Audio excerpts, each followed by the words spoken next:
وَيَسْأَلُونَكَ عَنْ ذِي الْقَرْنَيْنِ قُلْ سَأَتْلُو عَلَيْكُم مِّنْهُ ذِكْرًا صدق اللہ العظیم۔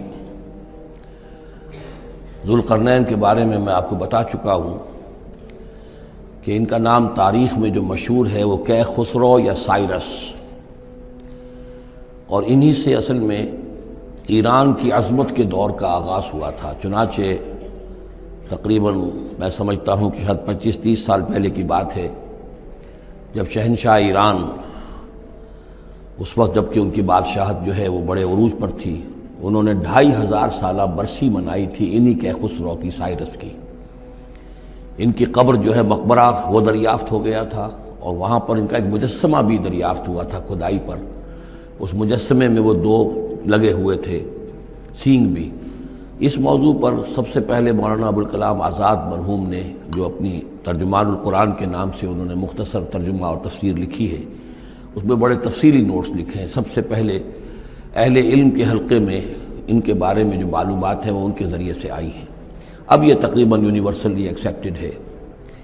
پھر سوال پیدا ہوتا ہے کہ ان سے کیا دلچسپی یہود کو تھی، تو وہ بھی سمجھ لیجئے کہ نبوکدنضر نے 587 قبل مسیح میں حملہ کیا تھا فلسطین پر، اور نبوکدنضر عراق کا بادشاہ تھا۔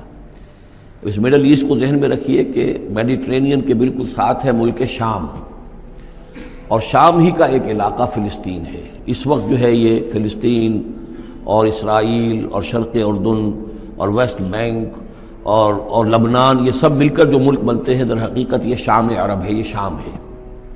پھر اس کے مشرق میں یہ عراق عرب یا عراق ہے، اور اس کے مشرق میں پھر ایران ہے۔ تو عراق کا بادشاہ تھا جس نے حملہ کیا تھا یروشلم پر، تباہ و برباد کیا، اور ان کو قیدی بنا کر لے گیا۔ کیپٹیوٹی کا دور ان کا تقریباً 150 برس کا ہے۔ لیکن اس عرصے میں ایران میں یہ شخصیت ابھری کیخسرو کی یا سائرس کی۔ اس نے پھر فتوحات کا دائرہ شروع کیا، تو سب سے پہلے عراق کو فتح کیا، بیبیلونیا کو، اور یہاں پر جو یہ اسیر تھے یہودی، ان کو اجازت دے دی کہ تم واپس جاؤ اور اپنا یروشلم آزاد کرو، اپنے جا کر آباد کر لو دوبارہ۔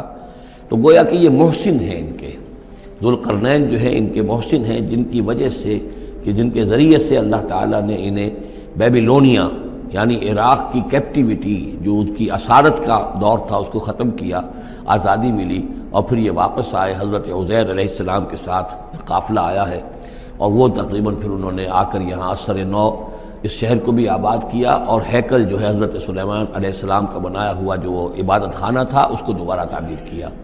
اس اعتبار سے ذوالقرنین جو ہے وہ ان کی تاریخ میں ایک معروف شخصیت ہے۔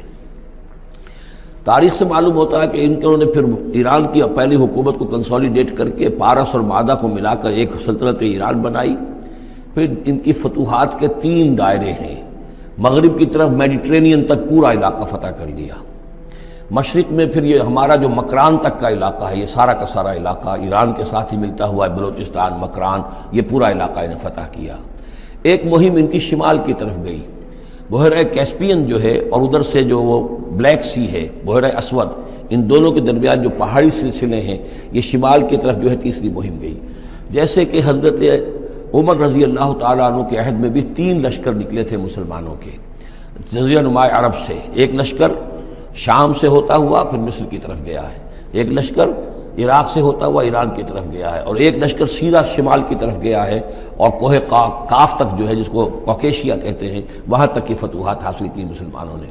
تو تقریباً یہی سمجھیے کہ ایک بلو پرنٹ تھا، جو کہ یعنی ہمارے اس دور خلافت راشدہ سے جو سمجھیے کہ لگ بھگ کوئی 2000 سال قبل جو ہے یہ واقعہ پیش آیا ہے، یا بلکہ اس سے کم، کوئی 1500 سال قبل یہ واقعہ پیش آیا ہے، اور یہ ذوالقرنین جو ہے یہ یہاں پر ایک بڑی عظیم سلطنت کے بانی بنے ہیں۔ لیکن نیک آدمی تھے، اور معلوم یہ ہوتا ہے کہ یہ اصل میں جو کہانیاں ہیں، یہ ان کے داستانیں ہیں کہ ان کو قتل کیا جانا تھا۔ یہ کہیں شہزادے تھے کسی چھوٹی سی مملکت کے، اور وہاں سے ان کو کسی نے بچایا کسی طریقے سے، اور پھر یہ صحرا میں رہے روپوش، اور وہاں کسی نبی کی تعلیم سے ان کو آشنائی ہوئی ہے۔ ہو سکتا ہے کوئی اسرائیلی نبی ہی کی تعلیم ہو، یہ بھی ہو سکتا ہے کہ زرتشت جو ہیں وہ بھی کوئی اللہ کے نبی ہوں اور ان کی تعلیم ان تک پہنچی ہو، لیکن خود ان کا کردار جو قرآن پیش کر رہا ہے وہ بہت ایک نیک، مومن، صالح، ایک بندہ مومن، اس کا کردار ہے۔ یہ کردار جو ہے کسی بھی درجے میں 1% بھی جو ہے وہ کسی اور دوسرے فاتح پر یا کسی اور حکمران کے اوپر جنہیں بھی ہم جانتے ہیں تاریخی اعتبار سے ان پر منطبق نہیں ہوتا. یہ انہی کی شخصیت ہے.